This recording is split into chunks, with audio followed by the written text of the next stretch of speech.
Have you ever wondered why suffering seems to be an inevitable part of life?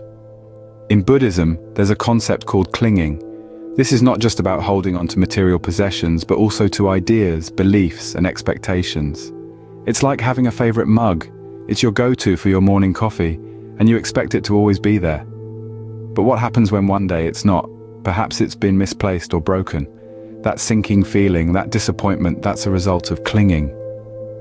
We cling to our expectations of how things should be, and when reality does not align with these expectations, we experience disquiet. We hold on to our idea of how life should unfold, and when it doesn't, it's as though our favorite mug has been shattered.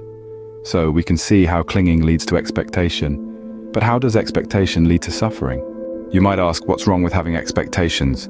Aren't they a natural part of our lives? Indeed, expectations are integral to our human experience. They guide our actions, shape our dreams, and often fuel our motivation. However, from a Buddhist perspective, expectations can also be a rich source of suffering. You see, Buddhism draws a clear connection between expectation and suffering.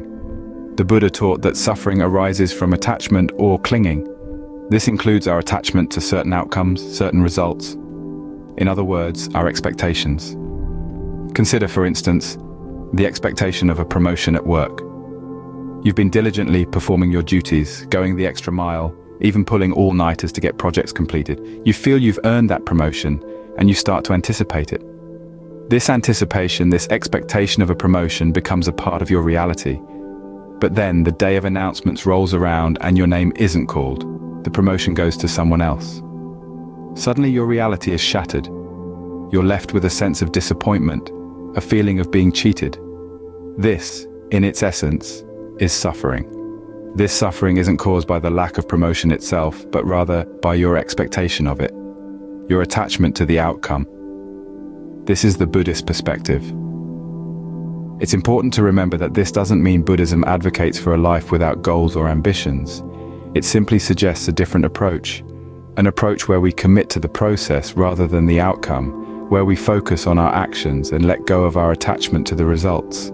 This is a challenging concept for many of us, especially in a world that often measures success by tangible outcomes. However, understanding this can be a powerful tool in mitigating disappointment and reducing suffering in our lives. Indeed, expectations can be a slippery slope to suffering. So the question is, how can we navigate this slippery slope? How can we break the cycle of expectation and disappointment? These are the questions that Buddhism seeks to answer. Is there a way to escape this cycle of clinging expectation and suffering? This question has been asked by many, and the answer lies within the very foundation of Buddhism, the principle of non-attachment. Non-attachment is not about giving up on your goals or desires. It's not about becoming a passive observer of life. It is instead about learning to hold these desires lightly, to engage with them fully, but without allowing them to control us. Imagine holding a butterfly in your hand. If you clutch it too tightly, you'll crush it. If you hold it too loosely, it will fly away. But if you hold it just right, lightly and gently, it will stay with you. This is the essence of non-attachment. We can apply this principle to our everyday lives by practicing mindfulness. When we notice ourselves clinging to an outcome or expectation, we can consciously choose to let go, to release that tight grip.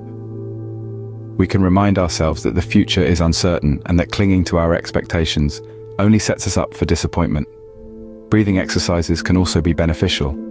As we breathe in, we can visualize ourselves clinging to our expectations. As we breathe out, we can visualize ourselves letting go of these expectations, releasing them into the universe. By understanding and practicing non-attachment, we can free ourselves from the cycle of suffering. This freedom is not a destination, but a journey, a continual process of learning and growing.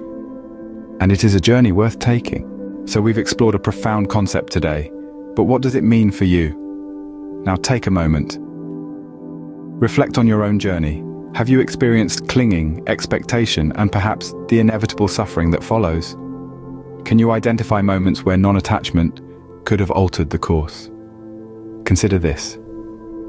What expectations are you willing to let go of to reduce suffering in your life?